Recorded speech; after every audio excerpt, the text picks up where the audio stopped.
बिस्मिल्लाहिर्रहमानिर्रहीम। अस्सलाम वालेकुम। मैं हूँ करीम मुनव्वर और आज का जो हमारा टॉपिक है उसमें हम Erikson stages of psycho social development पढ़ेंगे। एरिक्सन ने 8 स्टेजेस दी हैं साइको सोशल डेवलपमेंट की। सबसे फर्स्ट इन्फेंसी स्टेज है जिसमें बेसिक ट्रस्ट वर्सेस मिसट्रस्ट आ जाता है। सेकंड जो है टोडलर की स्टेज है जिसमें autonomy versus shame and doubt है। देन प्री स्कूल एज है जिसमें इनिशिएटिव वर्सेस गिल्ट आ जाता है। स्कूल एज है जिसमें इंडस्ट्री वर्सेस इंफीरियॉरिटी आ जाता है। एंड एडोलेसेंट की एज है आइडेंटिटी वर्सेस आइडेंटिटी कंफ्यूजन आता है। देन यंग अडल्ट हुड की स्टेज आ जाती है जिसमें इंटीमेसी वर्सेस आइसोलेशन आ जाता है। मिडिल एज आ जाती है जिसमें जनरेटिविटी वर्सेस डेजिनेशन आ जाता है। एंड ओल्डर अडल्टहुड आ जाता है जिसमें इंटीग्रिटी वर्सेस डिस्पेयर आ जाती है।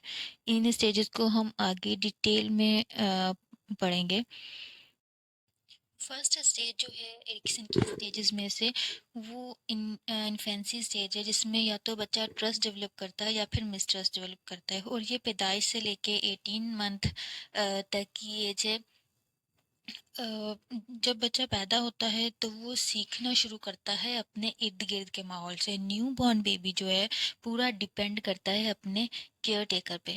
जब बच्चा रोता है या डायपर उसका चेंज करने वाला होता है तो उसकी जो नीड है वो फ़ौरन पूरी कर दी जाए। लाइक उसे फीड टाइम पर करवाया जाए और उसकी केयर की जाए। जिस चीज़ की उसको उस टाइम पे बेबी को नीड है वो उसकी पूरी की जाए तो उसमें ट्रस्ट पैदा होता है। टाइम के साथ साथ बेबी जो है न वो बेबी दूसरों पर भी ट्रस्ट करना शुरू कर देता है। दूसरे जो जब उसकी केयर करते हैं तो उस पर भी वो ट्रस्ट करता है। लेकिन जब बच्चे को निग्लेक्ट किया जाता है और उसकी नीड्स को पूरा नहीं किया जाता तो उसमें मिसट्रस्ट पैदा होना शुरू हो जाता है। अगर इस स्टेज में ट्रस्ट पैदा नहीं हो सकता तो अकॉर्डिंग टू एरिक्सन बच्चे में बहुत मुश्किल से वो दूसरों पे ट्रस्ट करेगा। किसी भी आगे आने वाली लाइफ में फिर वो किसी पे ट्रस्ट नहीं कर पाएगा। जब बच्चा इस स्टेज में रोता है और इसकी नीड पूरी नहीं होती तो वो बहुत हेल्पलेस महसूस करता है। सेकेंड स्टेज जो है वो टोटलहुड की स्टेज है। ये स्टेज 18 मंथ से 2 या 3 ईयर तक रहती है। इसमें बच्चे का फोकस जो होता है ऑटोनॉमी यानी कि खुद मुख्तियारी पे होता है या फिर शेम और डाउट में चला जाता है। जिस तरह से as a parents as a care taker उसे डील किया जाता है बच्चे को जिस तरह से उसके साथ बिहेव करते हैं तो वो उसी तरह से उसकी पर्सनैलिटी बनती जाती है। इसमें बच्चा चीज़ों को सीख रहा होता है और खुद से एक्सप्लोर कर रहा होता है। कोई भी काम वो खुद से करने की कोशिश करता है। अगर किचन में जा रहा है तो वो खुद से अगर पानी ही है तो वो खुद से पीने की कोशिश करता है कि वो खुद डालेगा गिलास में पीने की कोशिश करेगा। लेकिन उसे अगर वो काम करने दिया जाए और उसे प्रेज करते हैं शाबाशी देते हैं किसी अच्छे काम अगर वो अच्छा काम करता है तो उसे प्रेज किया जाए तो उसमें सेल्फ बिलीव पैदा हो जाता है। अगर एज ए पेरेंट्स आप घर पे अपने बच्चे को अच्छा काम करने पे प्रेज़ करते हैं तो उसमें सेल्फ बिलीव पैदा होता है या ऑटोनॉमी खुद मुख्तियारी जो है वो पैदा हो जाती है। और अगर इसी एज में वो बच्चा काम करने की कोशिश कर रहा है और एज ए पेरेंट्स जो हैं उसे डिस्करेज कर रहे हैं या अलाउ नहीं कर रहे उसे कोई भी काम करने देने के लिए तो बच्चा जो है वो डाउट में चला जाता है। उसको अपनी एबिलिटी को लेके डाउट होना शुरू हो जाता है कि वो कोई काम नहीं कर सकता। वो किसी भी काम को करने से पहले सोचेगा कि वो ये काम नहीं कर सकेगा। थर्ड स्टेज जो है उसमें प्री स्कूल एज आ जाती है। प्री स्कूल एज जो है ये 3 साल से लेके 5 साल तक के एज है। इसमें या तो बच्चा इनिशिएटिव लेता है चीज़ों को फ़ौरन से पहल करता है करने में या फिर वो गिल्ट में चला जाता है, गिल्ट में रहता है। इसमें बच्चा चीज़ों को इंडिपेंडेंटली करने की सलाहियत रखता है। उसमें सेंस पैदा होती है कि लाइफ का कोई गोल है, कोई एम है जब बच्चे को इनकरेज किया जाए तो वो इंडिपेंडेंटली चीज़ों को करने में पहल करेगा। जैसे कि हम लास्ट स्टेज में पढ़ चुके हैं कि उसमें अगर सेल्फ बिलीफ आ जाता है तो वो उसको लगता है कि वो ये काम कर सकता है, तो वो पहल करता है हर चीज़ को करने में। और वो बच्चा समझता है कि ज़िंदगी का कोई मकसद है, कोई उसमें सेंस डेवलप हो जाती है अपने गोल्स को लेके कि कोई गोल्स हैं लाइफ के।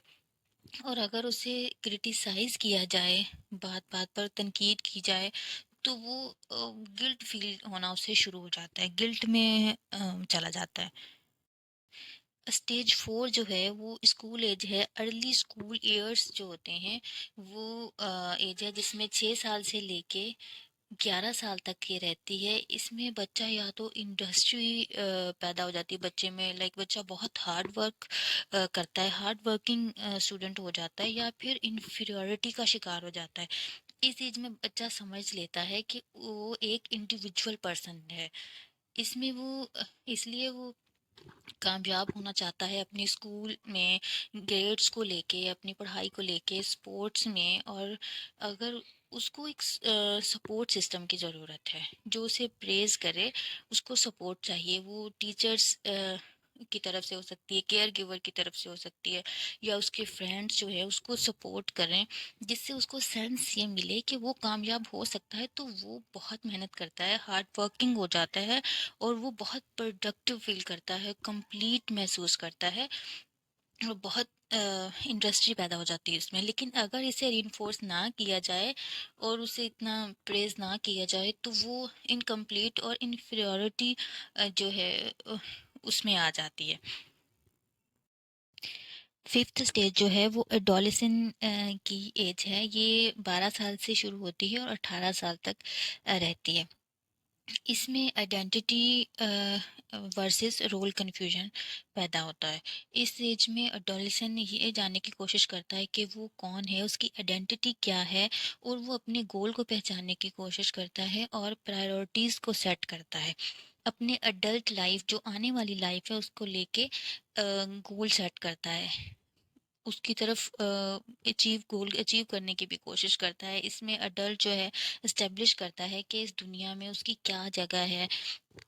और अगर इसमें इसकी जो एक्सपेक्टेशन है रिस्पॉन्सिबिलिटी को लेके जज्बाती फैसला करता है, तो फिर ये अपनी आइडेंटिटी जो है इस्टेब्लिश नहीं कर पाता। ये चीज़ इसमें कंफ्यूजन डाल देती है। इसमें अलग अलग फील्ड में ट्राई करने की कोशिश करता है, अलग अलग फील्ड में काम करने की कोशिश करता है, फिर फेलियर को फेस करता है जो कि बहुत इम्पॉर्टेंट है। फेलियर को अगर वो फेस करता है तो उसको और क्लियरिटी मिलती है कि उसको कौन सी फील्ड में जाना है, उसको क्या काम करना है, जो कि उसको करने देना चाहिए। आइडेंटिटी क्राइसिस का लफ्ज़ हमेशा सुनने में आता है, वो भी इसी जो एज में, इसी स्टेज में जो है डेवलप होता है आइडेंटिटी क्राइसिस। अगर वो अपनी सही से रोल को आइडेंटिफाई नहीं कर सकता, आइडेंटिटी को सही से नहीं पहचान सकता, तो वो रोल रोल कन्फ्यूजन में या फिर उसका आइडेंटिटी क्राइसिस में चला जाता है। और ये 5 स्टेजेस जो हैं फर्स्ट की, वो बहुत इम्पॉर्टेंट है एक इंसान की पर्सनैलिटी को डेवलप करने के लिए। इंसान की पर्सनैलिटी जो है इस जो फर्स्ट की 5 स्टेजेस हैं वो बहुत इम्पॉर्टेंट रोल प्ले करती हैं उसमें। स्टेज 6 जो है यंग अडल्ट के स्टेज आ जाती है, जो कि 19 साल से शुरू होती है और 40 साल तक ये एज रहती है। इसमें इंटीमेसी वर्सेस आइसोलेशन पैदा होती है। इस एज में एक इंसान जो है रिलेशनशिप बनाता है, अगर उसके अपनी फैमिली के साथ रिलेशनशिप बनाता है और वो बहुत अच्छे हैं, अपने फ्रेंड्स के साथ वो बहुत अच्छे से रिलेट करता है, बहुत अच्छे रिलेशनशिप है उसके फ्रेंड्स के साथ, तो फिर वो एक्सपीरियंस करता है इंटीमेसी रिलेशनशिप बनाने में और अपनी खुद की फैमिली जो है बनाने में कामयाब होता है। लेकिन अगर उसके जो फर्स्ट रिलेशनशिप है, लाइक फैमिली के साथ ही रिलेशनशिप अच्छे नहीं है, फ्रेंड्स के साथ ही रिलेशनशिप अच्छे नहीं, तो वो खुद की फैमिली नहीं बना सकता। इंटीमेसी जो रिलेशनशिप है वो नहीं बन सकते उसके, और वो आइसोलेशन में चला जाता है, अकेला फील करता है वो अपने आप को, खुद की फैमिली नहीं बना सकता। स्टेज 7 जो है वो मिडिल अडल्टहुड की एज है, जो कि 40 साल से लेकर 65 साल तक की उम्र रहती है, जिसमें जनरेटिविटी और स्टेजुनेशन और सेल्फ अब्जॉर्प्शन आ जाती है। इसमें अगर तो इंसान रिस्पॉन्सिबिलिटी लेता है अपनी फैमिली की, अपने फ्रेंड्स की, अपनी फैमिली को फीड करवाने के लिए, वो किसी भी एज में हो तो वो काम करता रहता है। बेशक छोटा-मोटा काम, कुछ भी वो काम करेगा अपनी फैमिली को फीड करवाने के लिए, या वो कमाता है। वो रुकता नहीं है, अपनी फैमिली के लिए जो भी उसकी रिस्पॉन्सिबिलिटी है उसको पूरी करता है, और उसमें एक खुशी मिलती है उसको उन चीज़ों से। और कुछ लोग ऐसे होते हैं जो कि एक एज तक जाके रुक जाते हैं, काम करना बंद कर देते हैं, ट्राई नहीं करते अपनी फैमिली के लिए या फ्रेंड्स के लिए, कुछ नहीं करते। कुछ भी करना छोड़ देते हैं, आइसोलेट हो जाते हैं, अकेला रहना शुरू कर देते हैं।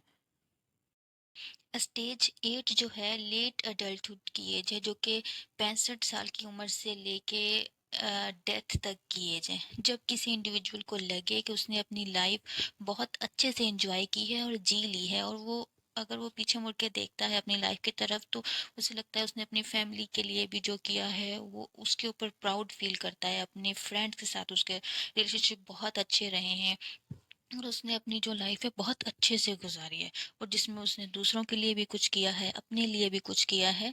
लेकिन जो दूसरे तरफ जो लोग हैं वो डिस्पेयर हो जाते हैं।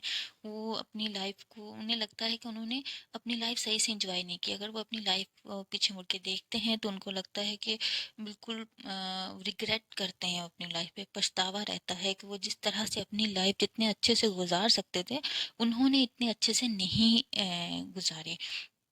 तो वो डिस्पेयर में रहते हैं, हमेशा पछतावा रहता है। और एरिक्सन की स्टेजेस जो हैं वो पूरी लाइफ टाइम को कवर करती हैं, अपनी लाइफ में जितनी भी हैं पूरी स्टेजेस जो हैं उसको कवर कर रही हैं। अगर आपको वीडियो अच्छी लगी है तो वीडियो को लाइक करें और मुझे सपोर्ट करने के लिए चैनल को ज़रूर सब्सक्राइब किया करें और अपना फीडबैक ज़रूर दिया करें वीडियो के बारे में। और अपना बहुत सा ख्याल रखें। अल्लाह हाफ़िज़।